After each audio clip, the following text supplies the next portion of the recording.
Assalamu alaykum Tahir kabunatçıları. Görüp turğanlarınızda navesimiz bitti.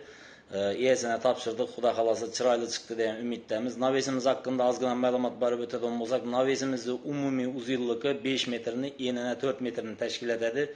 Navesimize 1.7 stenkedeki 10'a 10'luk stoykeden faydalanganımız.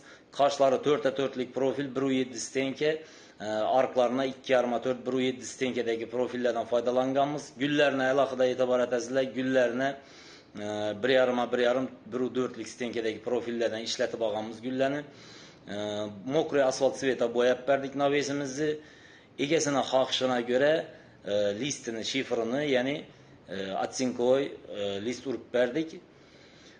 Kime şimdi sifatli darvaza, eşik, navesleri şot gerek olsa bemalol Tahir Kopka bağlanışlarınız mümkün. Pesta nomerlerimizi kaldıramız. Instagram, Telegram adreslerimizi kaldırıp ötemiz.